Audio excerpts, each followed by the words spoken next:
Mexico, La Mole Comic Con. We are here, we're looking for the doctor, or maybe I am the doctor. Welcome.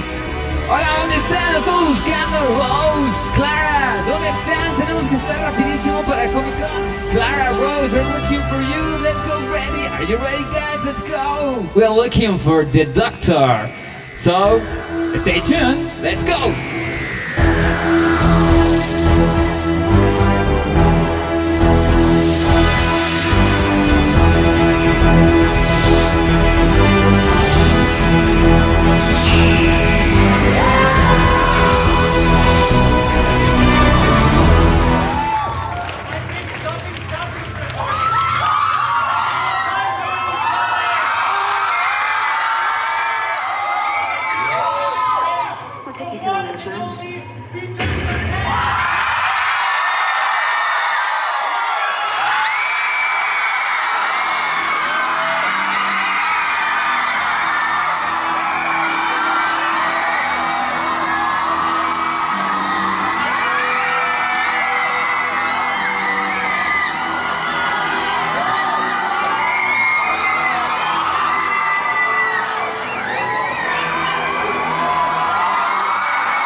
Doctor Who news home, Latin America.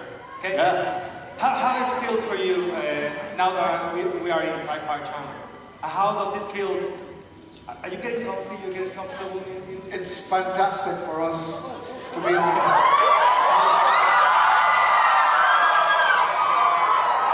because on Sci-Fi we can reach more and more people in Latin America.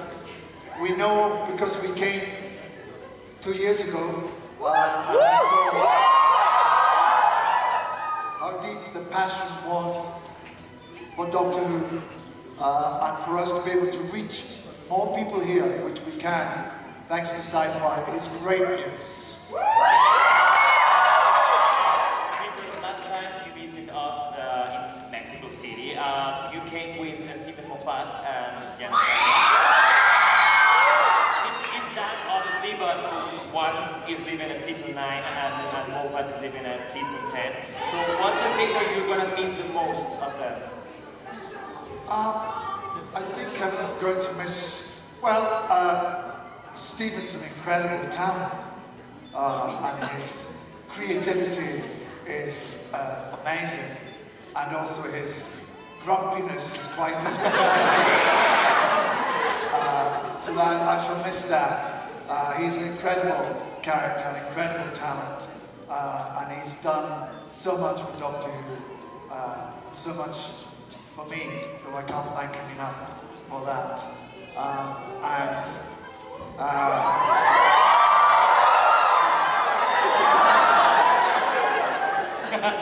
It was just one person I was waiting at. Jenna, yeah, I'm going to miss very much. I saw her the other day. She sends you her love. She had a great time here in Mexico with us last time. So she sent you her best. Yeah, she's a wonderful person to work with. hugely talented, funny, witty, and a great friend. So I miss him.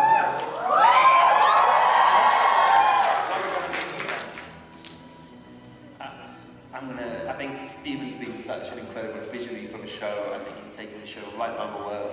And when we sit back, you never know where he's going to take it, what his episodes will do. Some episodes in Series 9, I think, have pushed the boundaries of not just Doctor Who, but kind of any writing. But heaven says it was just Peter for 50 minutes. It was beautiful. So I'm going to really miss him and all the time. I want to ask you different. Yeah. Do you find yourself at home acting a little bit like your doctor, and how it matters, and how it's part of you right now, being the doctor? I'm always at home. Well, since I was a little kid, I would pretend to be Doctor Who. So I just carried on as I grew up. And of course, I have to learn my lines. Yeah. So I learn my lines at home in the kitchen. So Mimuka is Doctor Who, and my daughter, and so I'm Doctor Who almost all the time. Except when I have to take out the garbage. There's no privilege. There's no privilege, and where I have to get the groceries. Or to feed the cat. That's not some things that you can do with a sonic screwdriver. No.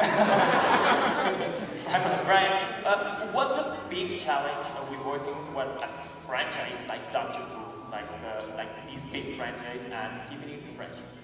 I think we all feel a big responsibility to the show. We know how much people love it. We all grew up loving it, and we want it to be spectacular for everyone. So I think that's the biggest challenge every day.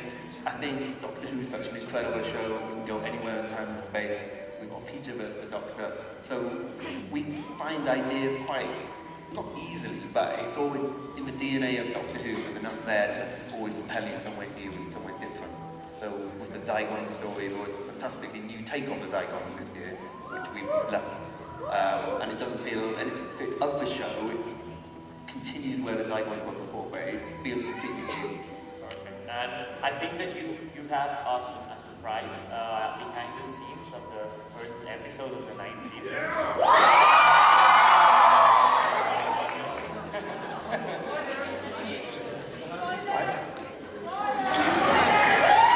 This time on Doctor Who Extra, we meet old oldies,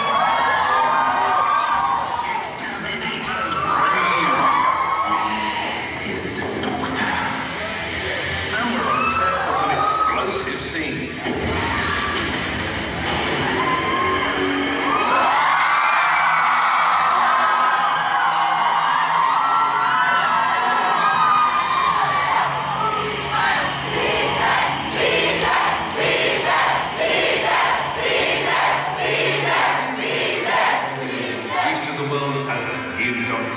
And now he's back for Series 9 in an action set.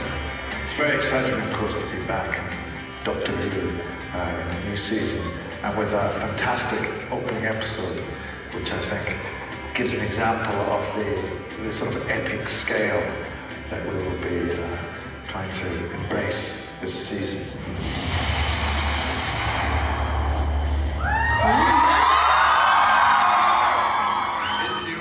Sees the return of Missy. And what we've done so far, done a little bit of acty pops, you know, sort of shouting for a living, putting on a cosy and he gets my script and I'm like, oh, I don't question it, you know, I just learn it. Photographic memory goes in the first time, and then when I'm on set, I tend to forget it. The work is done. I brought back Missy because I just thought she was fantastic. And so I thought Michelle Gomez absolutely knocked out of the park. Just try. You actually just with you saying and him saying My life since the last time was extremely dull, so I'm happy to be back. she's not precisely the Doctor's enemy. That's not really the story you're telling, if you look at it the way Delgado played it with Pertwee.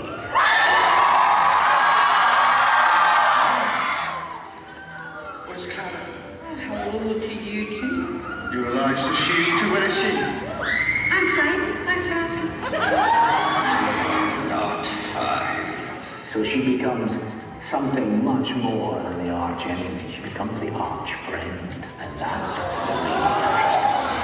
The series opening also adds another magical ingredient to the mix, the Daleks.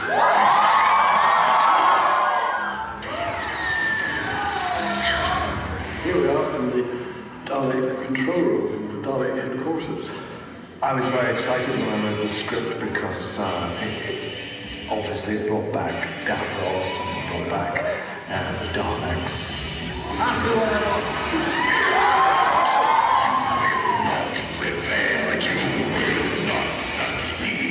And to be in a Dalek city, I mean, is the dream of anyone born in the 60s. We saw them really done with a budget. The old one in the 60s version, the original, is a masterpiece. It's so good. And just to take that idea and apply money to it, to actually do a proper desert and a proper landscape. So we actually feature them quite heavily in this one, alongside the modern ones, alongside other Daleks. We've got the special weapons Dalek back because that is one hell of a good prop. To get to say Scarlet is great, to get to say Daleks is great, they're all in the same sentence. It's just too much to bear. Back on set, we met Joey Price, who plays young Davros. Tell me the name of the boy who isn't going to die today. Davros is evil, but he doesn't realise it. My name is Davros. Quite a few of my sisters say I'd be quite good playing an evening one because I have that evil British accent, so yeah.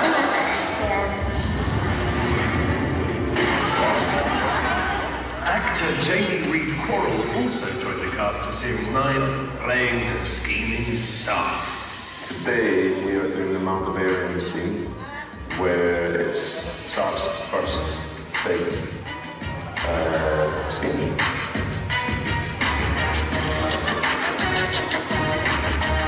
He is looking for the Doctor and goes into a little dive, kind of space, cantina type place. Action! And just sort of like throwing his weight around. Where is the Doctor? He makes you believe utterly that he's this complete nest of vipers.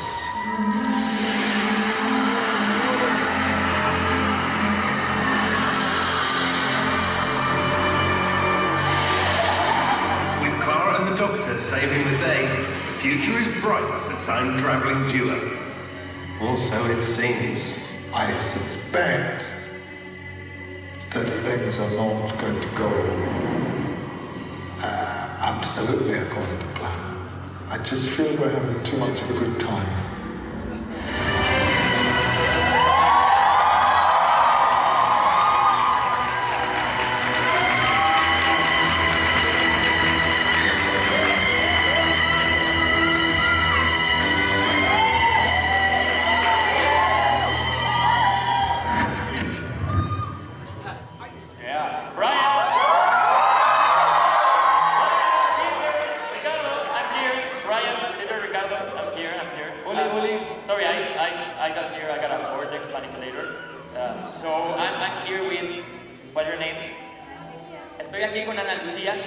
She has a question for you.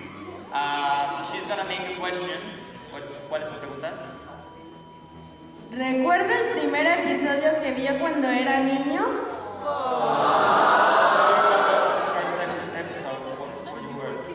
When I was a child, I was 5 years old. So that was like 20 years ago.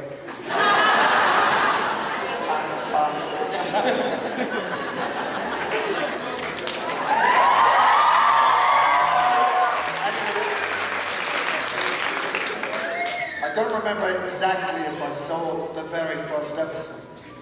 Although I have a dim memory of the junkyard and of the TARDIS in there. But the one I absolutely remember for sure was when the Dalek emerged from the water in Dalek's Invasion Hour, which which was absolutely incredible. And you've got to remember, this was the 60s. This was when the Beatles and the Rolling Stones. And TV, we had 2 stations. And it was black and white. And Doctor Who came on a Saturday night. And it was amazing to see this Dalek emerging. We didn't know it was going to be there. It emerged from the water. It was terrifying. I loved it, but that's what I remember. Absolutely. Also, do you remember, like, your first? It was always on in our house when I was growing up. My older brother and my dad were huge fans.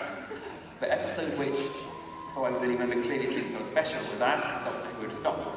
When it came back with Rose, watching my episode for the first time and seeing how brilliant the show was, seeing it back on top of its game, that really, really lingers with me as the time when the show was kind of reborn for me again. Wow.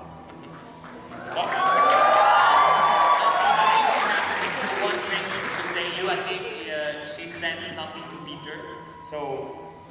Le mandé un folder con una historia para usted. She wrote your story. She wrote your story. She sent it to you. You sent me a photo and you wrote a story. Yes, and I'm gonna bring that to you. So thank you very She much. sent it to me now. Yeah, it's already there.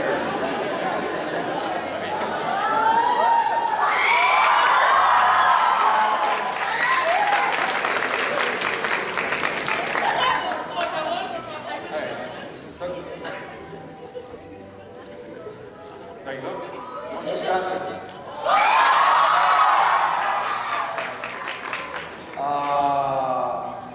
El día que conocí a Doctor Who.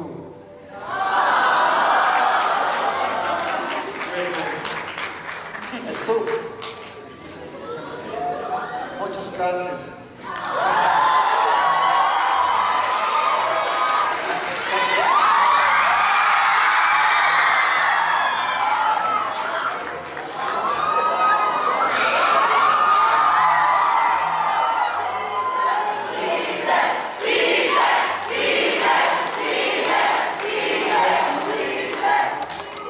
¿Cómo te llamas? Ana Lucía, ¿Desde cuándo eres fan de Doctor Who? desde que tenía 3 años. What has she come as? ¿De qué es tu cosplay? De un Dalek. Any of you guys have doubts about that? Muchas gracias. Muchas gracias. Hasta luego.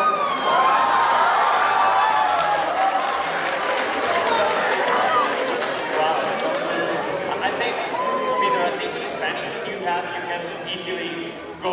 That's all I need. Yeah, that's all I So guys, I want to ask you, because we saw a little bit of behind the scenes, right? So I want to ask you a 2-part question.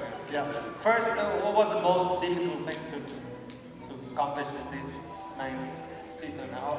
What was the funniest thing running this 9th season? So I want to you guys answer me about this. I think in the episode we've just seen, making the snake creature was really difficult. Trying to work out how to put that together, how to. We've got a fantastic team, and Millennium did that. Something what was quite funny was obviously Peter's got to drive Davos' chair, and he had to kind of spin around and do stuff with me. And I think it was a bit too much for you to do all on your feet. So we asked the art department to put some kind of motor into, and they're quite into their tech, so they got quite excited. And I think it was actually almost a little bit too fast. You had to go back to Dalek driving skills. Yes. I crashed into the wall. And I knocked a Dalek's head off. And I was destroying the set. And they all had to say, it's okay, it's okay. But for me, the funniest thing was Davros. Julian, who plays Davros, is magnificent. But he never stops being Davros. And I would talk to him, and I often, after lunch, I would chat to him. say, well, Julian, what have you had for your lunch? And he would say, I don't know if you have this here. Do you have corned beef? Yeah, we have that. In a little tin. I don't think so. No. Oh, no, yeah, of course, yeah. Little tin of No, corned beef. Yeah. From Argentina. Yeah. Yes. But I don't know if Well, we you can, I don't okay. Okay, this is not funny at all. Anyhow, you tell us. I would say, what did you have for your lunch? And he'd say, corned beef. And I said, where did you get the corned beef from? We don't have it on the menu. He said, I always travel with 6 cans of corned beef. He leant down, pulled one up there, corned beef. But it was Davos. All the time. It's Davos lunch.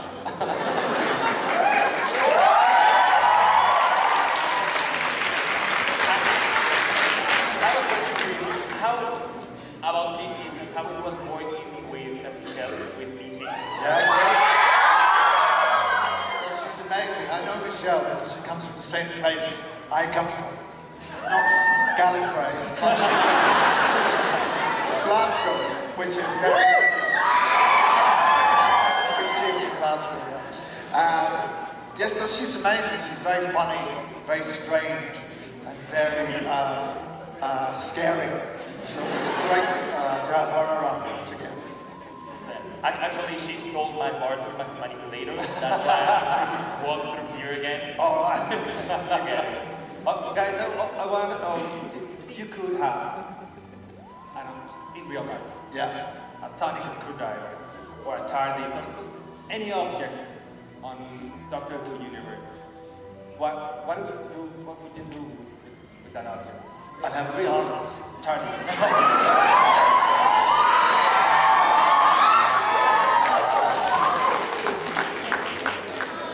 I wouldn't have a sonic screwdriver because it breaks the line of your jacket. That's a bit. Great. Brian? It would have to be a TARDIS. That's the trick. Look at it.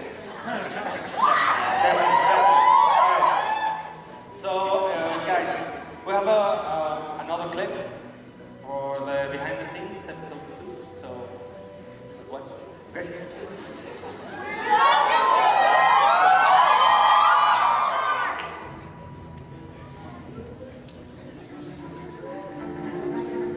You can't be Doctor Who not like Daleks.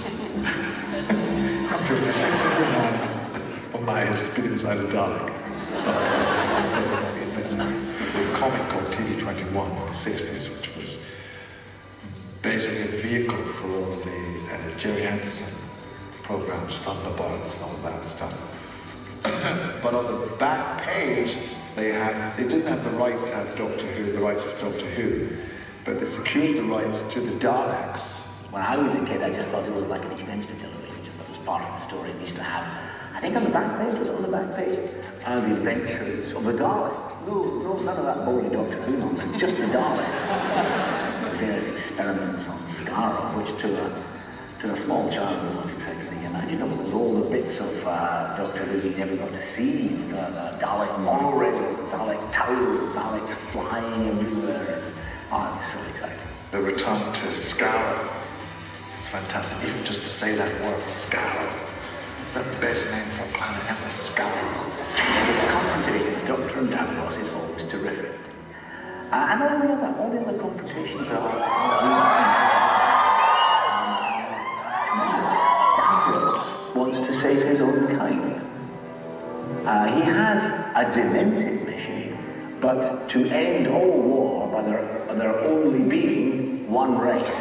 His view is eventually there's going to be this, the world will go on and on and on, and there'll only be one species left, and that'll be the Daleks. Then there'll be no more war. There'll be peace then. I am connected to the life force of every Dalek on this planet. It is what has kept me alive. As their hearts beat, so does mine. Ooh.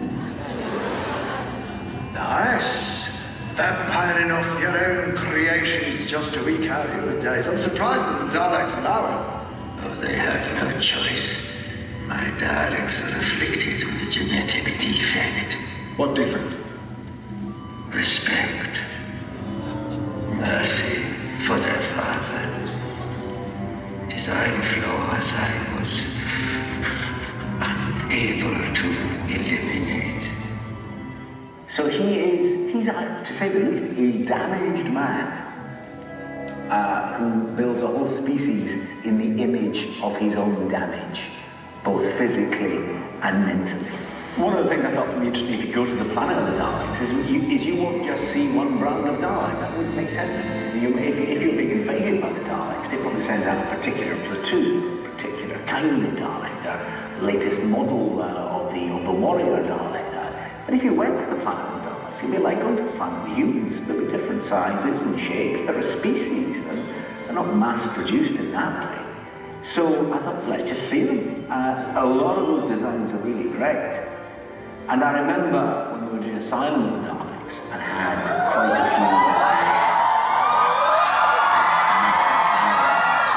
pictures saying this is our favourite. They didn't know it was the original, but their favourite instinctively, not born of nostalgia at all, was the 1960s one. I sat looking at that.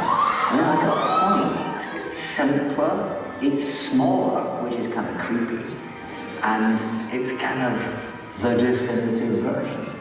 The smaller ones have little corridors especially made for them, little low arches, which is how they appeared in their first Dalek story. Which is really, really exciting, very nerdy, geeky. It's very exciting. Corridor, oh, specific design. Only the Doctor and also huge, thorough, fans will know that corridor signals the imminent arrival of the Daleks. Actually, go back and look at the original Hartnell serial. It's astonishingly good. That first episode in particular, where you don't even see a Dalek. The Doctor and his companions just wander around this spooky city. And nothing happens for 25 minutes, and yet it is utterly gripping.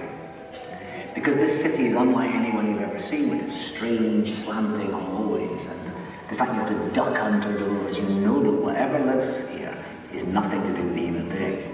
So I can completely see why the nation was at fever pitch by the end of the first episode. At which point, at the end of that first episode, you just see a sucker. You see a bit of a sink plunger. And the nation, for the first and only time in history, was electrified by a sink plunger. That's all you saw. There's nothing. It was a whole, it's not until several minutes into episode 2 you finally see this wonderful piece of 60s pop art. And perhaps for the only time in sci-fi, a delayed reveal reveals a monster that exceeds your expectations. That voice, that design, that is so exciting. They're great. I mean, they're just big, lovely, wonderful, horrible creatures. The design of them is fabulous. They're rancid and rabid, designed to destroy everything in their sight. And if you don't take them seriously, then they just descend into hysteria.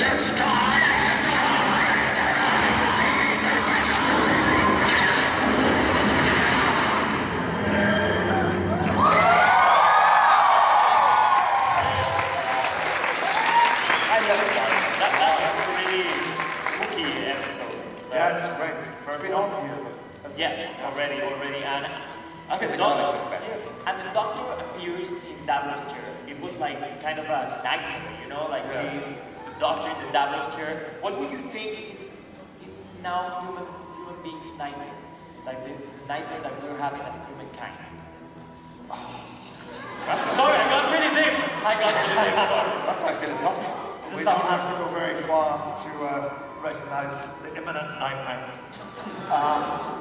I think there are so many problems in the world, but I think the environmental problem is hugely has to be addressed because time is passing. Time is passing way too quickly. We're not moving fast enough to try and deal with the problems that are going to face the world. And if people think that the immigration problems at the moment are significant. Wait until you find people having to become refugees from climate change, and that's going to be a nightmare.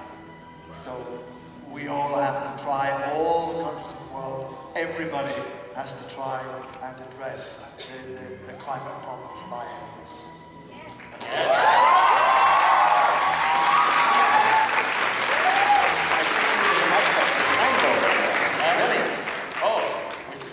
Hello, time now.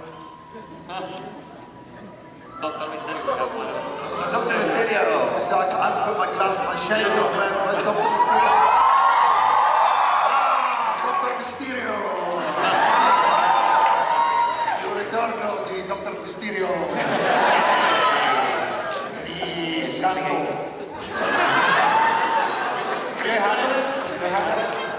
Hey, it's great with lights up. We can see what you want. Yeah, now we can see all of you that are here. And also, we want to remember that we are live broadcasting this to the whole Latin America region from Chile, Colombia, Brazil. So say hi. We're going to say hi to all those countries that are watching this. And also, we're going to read some questions, Twitter questions. Yeah, exactly. Yeah. I have this girl, Samantha. It's a question for Peter. Peter, how was your first day in the set of Doctor? Well, there's two first days, really, isn't there? Because the first day when you do the regeneration, which was with Matt, which was great and sad, and Matt is such a gentleman, it's so wonderful. But I guess that's kind of his last day. So my first day was doing deep breath, and that was when the TARDIS appeared, was dropped onto the side of the tents. And it was really, really scary. I mean, everybody was so kind, Brian and everybody and all the team in Cardiff were so supportive, such a supportive atmosphere. But it's really scary because there just comes a moment when they put you in the TARDIS and you've got to step out as Doctor Who. And of course they put you in the TARDIS and Jenna's there as well. And also there was a props man with a smoke machine. And it's a little bit cold in there, you wish you had a little fire.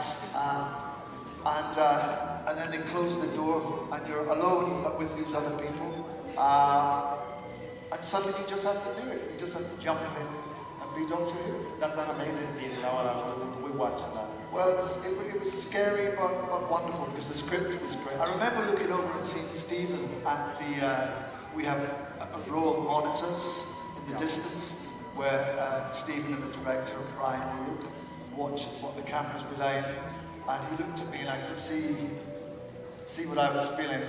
And I just looked at him and I just gave him a little and then got in, shut the door, came out, hopefully as Doctor Who.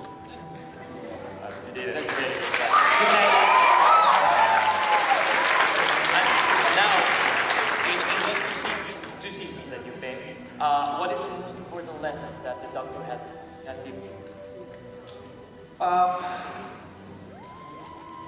I think that you have to, you mean the most important lesson the Doctor has given me, Peter, as a life lesson, or do you mean an acting lesson?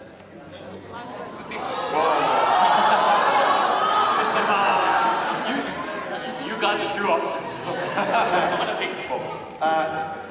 The acting lesson is that you have to try to make everything real, even if it's a monster that isn't there, you know, or something that doesn't look as good as it sounded in the script. You still have to try and make things real.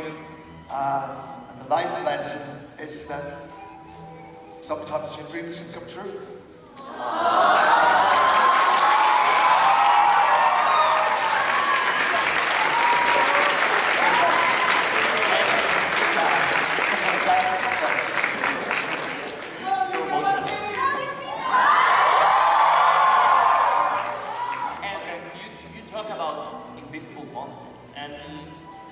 Next episode that we're going to watch is Listen. So I would like to know, Brian, what you think about that episode. Because I think it's fantastic because it's a very different episode. It's a more psychological episode. I really love that episode. I think what makes Doctor Who really special as a show is that we don't just have to have big monsters coming out and chasing around spaceships and explosions. We can take the time to do something quite unique. And I think what we see Peter Doctor do, that speech about fear being a superpower, always lives with me. What you kind of learn about how you can cope with fears, how you can keep living your life. I think it shows with great writing and great direction and great performing, Doctor Who can be more than just a science fiction show. It can be some of the best glamour out there. So that's what I think of the show. And you, Peter?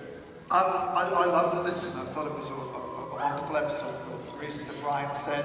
And also the idea of what does the Doctor do between adventures. It sort of sits in between adventure, between other adventures. And for me, I think it was the first episode where really all of the elements of the Doctor that I was playing began to come into focus. Because I think he was sort of, he had a sort of rather obsessive, mad quality about him, which I really liked. And also I liked the idea that there was a sort of time loop in it, and that Jenna had made an appearance very, very early in the Doctor's life, and it was still echoing to this day. It was a great episode. So congratulations to Stephen for that, and Douglas McKinnon who directed it. Beautiful. I would just like to say that Brian has done an incredible job in producing this show. It's a show that looks incredibly expensive. It actually doesn't have a huge amount of money spent on it. He runs a fabulously efficient and also warm studio environment to work in. It's an incredibly difficult job. He puts the scripts together with Stephen. And he also has put together a crew in Cardiff who I can honestly say are the best crew that I've ever worked with in my entire career. Yeah. So thanks to Brian. Speaking of which, I want to ask Brian, because you've been around Doctor Who, right? Doctor Who, yes.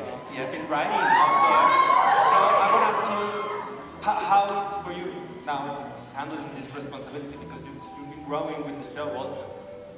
I think it's the best job in the world. And it's like you can't put enough hours into Doctor Who, because every bit of it is exciting and new and different. I think for me, Doctor Who is addictive to work on, because you get to make episodes like Listen, you get to make episodes with Daleks, you get to work with the best writers, the best actors. I can't think of anything I'd rather be doing.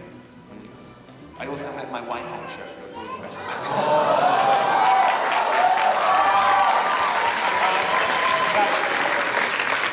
We really talk about characters, so I want to bring a question about Doctor Who is like such an international show, right? Right now it's everywhere. They're watching us in Brazil, so also say hello to Brazil. Hello, and Guatemala, Colombia, everybody there, hello. And I want to ask you guys if there's any chance you consider to filming outside Cardiff in any moment.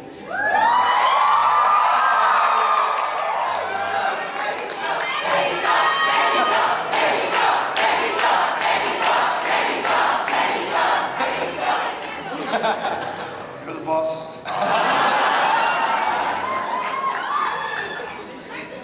When I look at the history of Mexico, when I look at all the great culture, it seems like it should fit into the Doctor Who story for a while.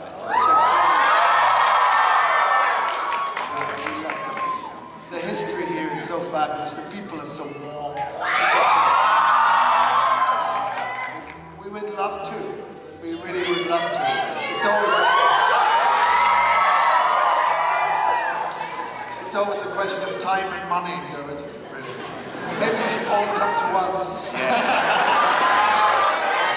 People always look at you guys if we suggest going as far as Bristol, which is about 45 minutes from Cardiff.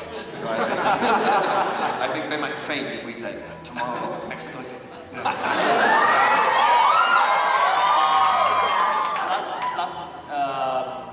The Doctor Who Festival, the last year's Doctor Who Festival, I went, and for me as a Mexican movie, and I got surprised at the magnitude of Doctor Who into the people that live in the UK, the European community. Can you describe a little bit of the European community, of the UK community of Doctor Who? capaldi?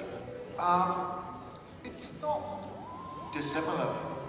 You guys, they're a little more restrained.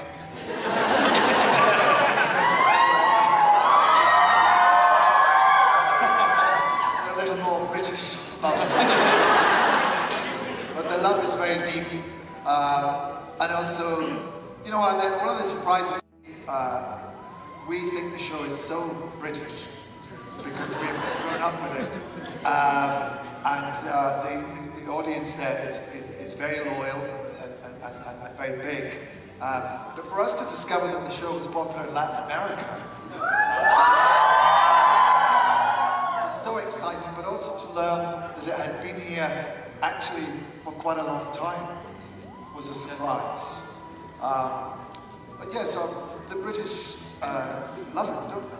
They love it, and everyone watches it in Britain. I remember when I got this job, my nephew Sam, who was 8, looked at me and he said, "That's my special show, don't mess it up." So I was like, "Okay, Sam, I promise it'll be fine." And then I went to a birthday party and my aunt, who was 78, was there, and she said, "That's my show." I watched every episode from the beginning, don't mess it up. She actually swore, but I won't for you.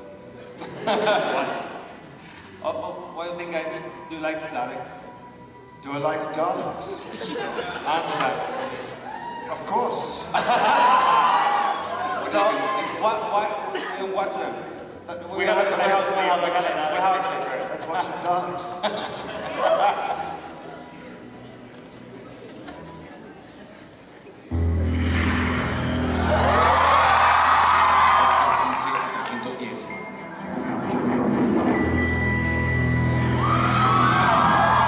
Olhar um projeto não identificado.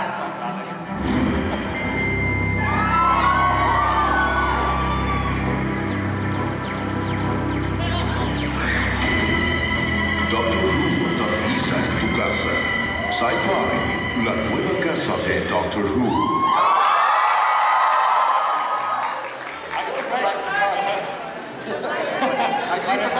Not this be Doctor Who! It's not, it's fantastic. I haven't seen that. It's fantastic. It's brilliant. No, I was about to ask, like, do you enjoy Argentina? That's fantastic. It's great. Great. Now, talk a little bit about special effects. What new cool stuff you had to prepare us for the next season? Like, new surprises, or what were your favorite special effects on this new season?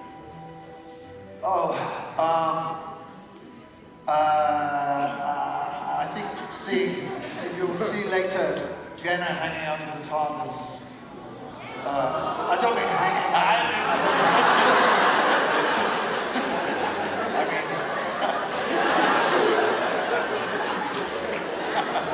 I'm looking out from Atlanta. So that was great fun to see her do that.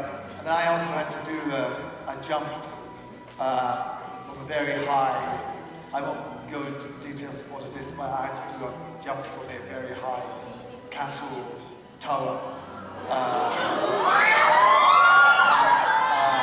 Was in slow motion all the way down like this, which they did they built a special rig that I lay on like this, and then they have a fan, not a fan, but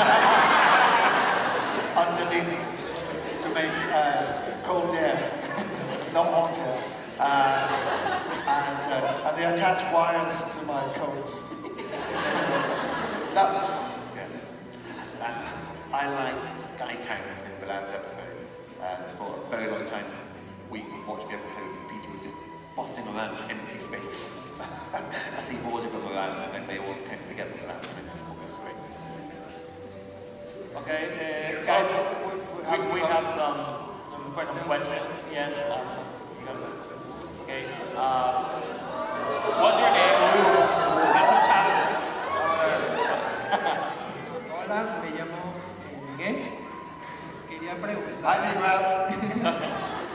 Quería preguntar, esta temporada vemos al doctor con unos nuevos Sonic y al final aparece un Sonic Screwdriver. ¿Qué te gustaría que hiciera ese nuevo Sonic Screwdriver screwdriver, tal vez que funcionara con madera o...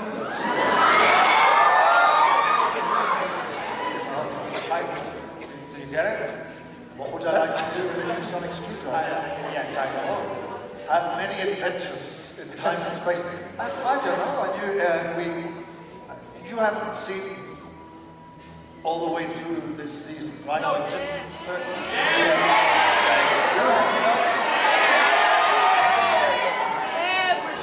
Some have. Spoiler. So some know that there is a new sonic screwdriver. Well, I want to play with it and make it change the TV. So I don't have to get up and take out the garbage, feed the cat. I think it's part of the magic of the show, but the Sonic can do kind of whatever the Doctor needs and he's there. I think it's quite a fantastic little idea. It's very handsome. The new one. Yeah, I think so. That's a great picture. Wow, it's great. Well done. Okay, I think we have another question. Por favor, guys, si quieres el micrófono. Mi nombre es Lalo, bueno, me llamo Lalo, y le quiero preguntar si le gustaría viajar con Donna.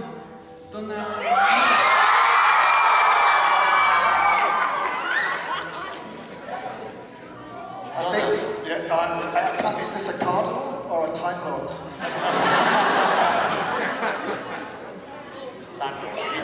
You answer that. No one expects the Spanish Inquisition.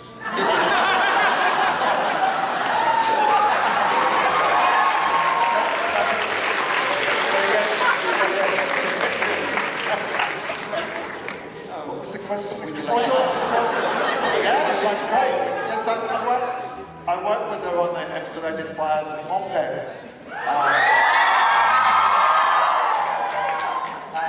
In fact, she was responsible for saving my life. So I'd be very happy to see her. She's very funny too, so yeah, I'd be happy to travel with her. There you go. Okay, Julio, we have one last question. Una más.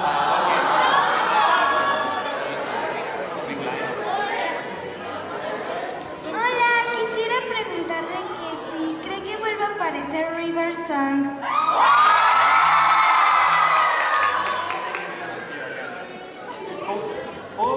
I don't get it.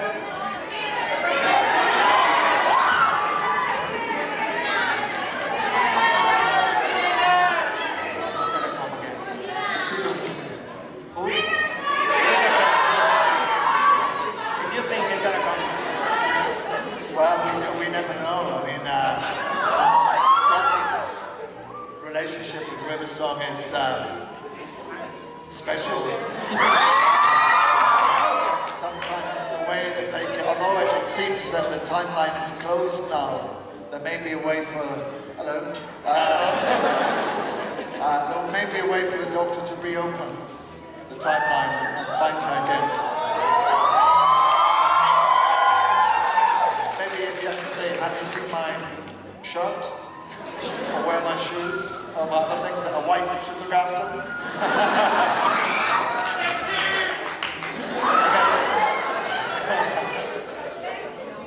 Muy bien, seguimos con preguntas.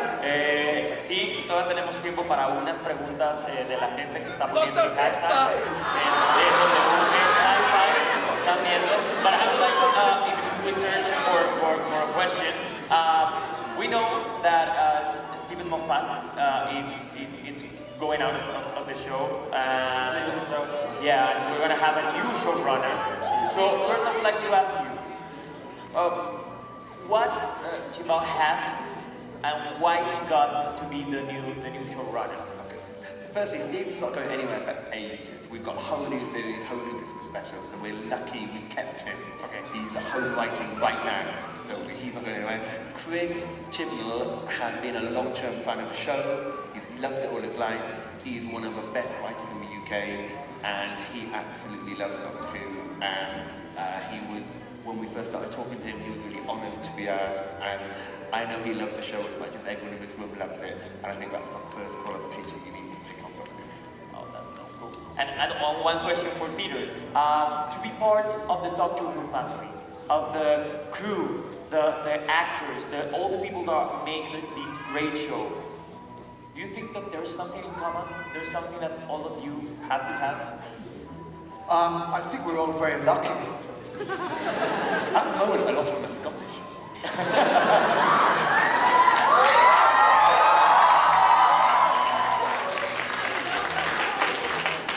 Yeah, but apart from that, I think we're all to work on the show. Not only are they a hugely creative team of people, a hugely talented team of people, you know, they're really good people, really nice people. And that's important because that's the environment I like to work in. And I think most people would like to work in. And it's great to see that you can be really talented and a nice person. You don't have to be a terrible person to be really gifted and talented. I have another question. I have two more on Twitter. One is about Clara Jacinto is asking about the purely historical episode. And we already talked about Mexico, right? So she wants to know about the Aztec, if there is a possibility. If you remember the historical episode, the Aztec episode, and would they work on the show? And she sent love, and that's it. So what do you think about the purely historical episodes like the Aztec one? Oh wow, I mean, I'd love to do the Aztec one, to do an Aztec one again. It would be so fabulous to show that culture. And also, I think the Doctor would be a real friend to the Aztecs. And he'd say, don't listen to those conquistadors. Don't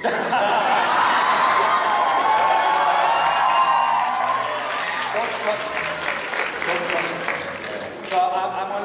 Brian, you want to say something? I was going to say that Stephen always says that every historical drama ever made is improved by aliens and spaceships turning up. But the Aztecs had spaceships. Yeah. Yes, they do. So you have one who was everything. Aztec, spaceship, aliens, and Doctor Who. Yes. So there.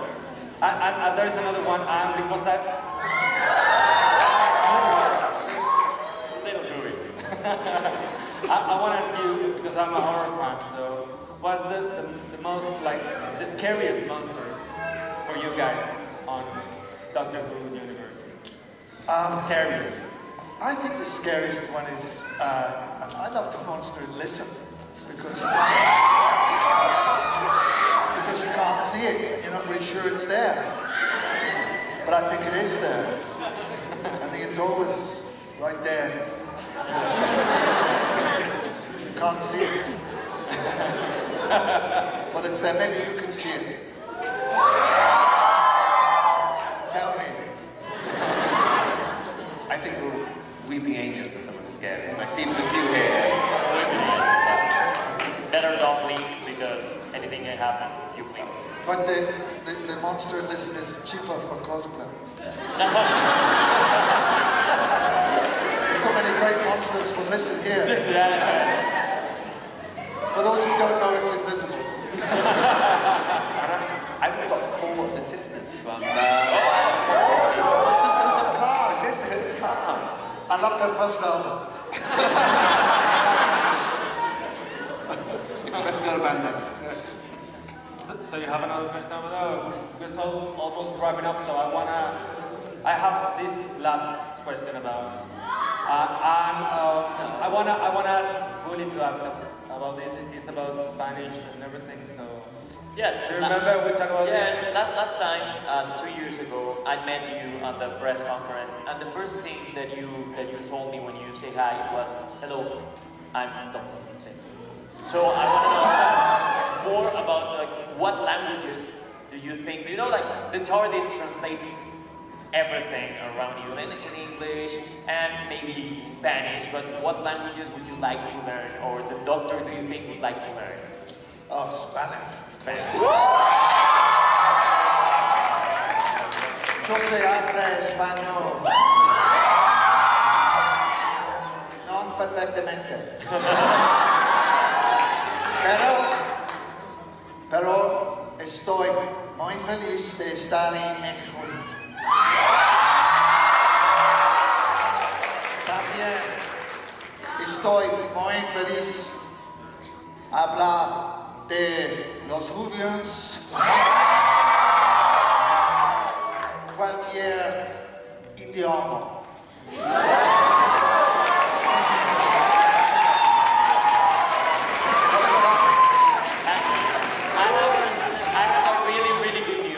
Is that today we broke a Guinness World Record.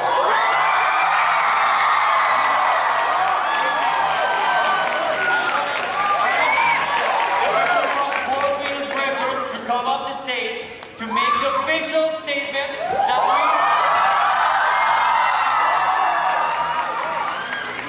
we gathered the most amount of people in the same place doing a cosplay of Doctor Who.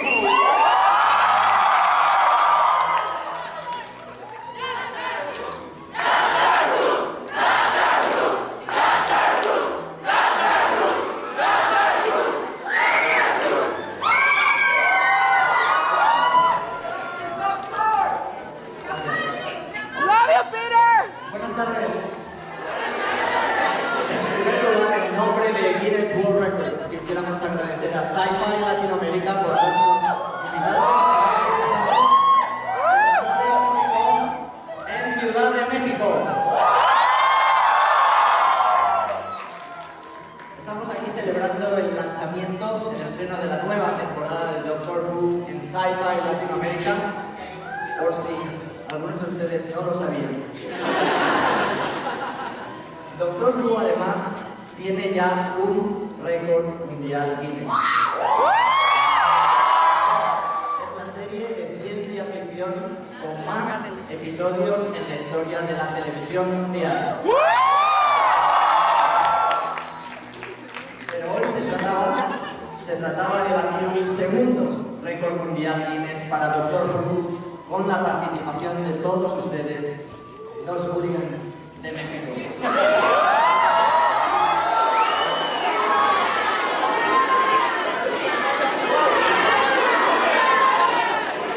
El reto a superar que Guinness World Records había establecido para el día de hoy era reunir a más de 250 participantes.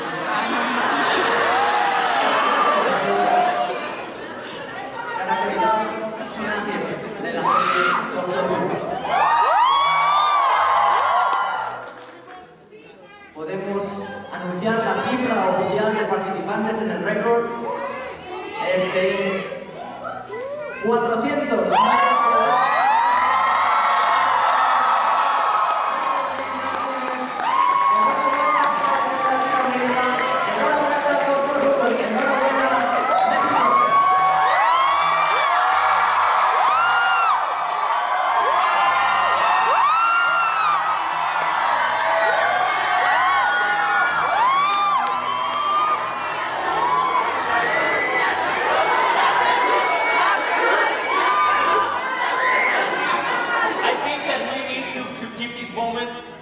Not only in our heads, but also in a selfie. They're so extreme by your side.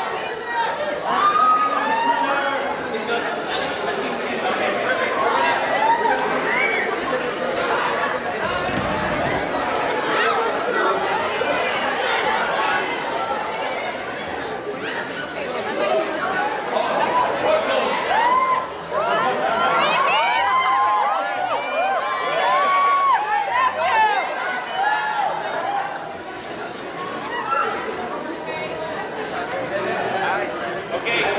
If everybody has their cosplay like arm up with the cosplay.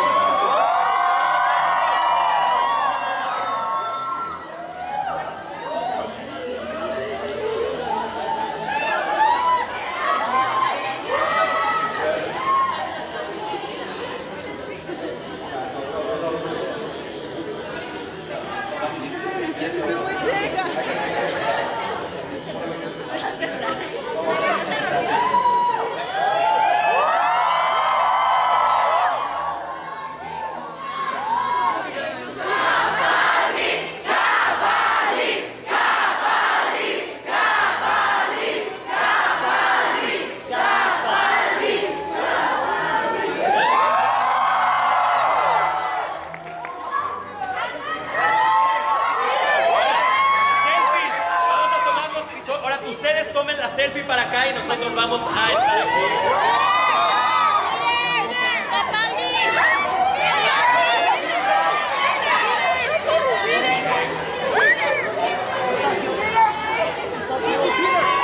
Oye, chicos, let's be careful. There are children here, so please be careful. And okay, but first, Peter, I want to thank you for being here, being in Mexico City, for being part of this awesome show, and we hope to see you again. I hope so.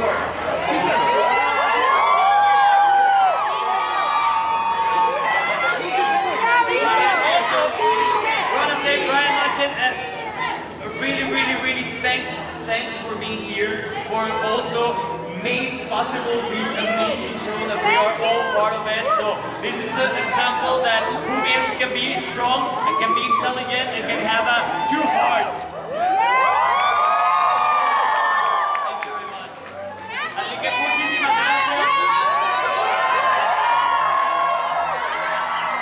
Y recuerden subir sus fotografías usando el hashtag.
Guys, thank you very much for being here at our video.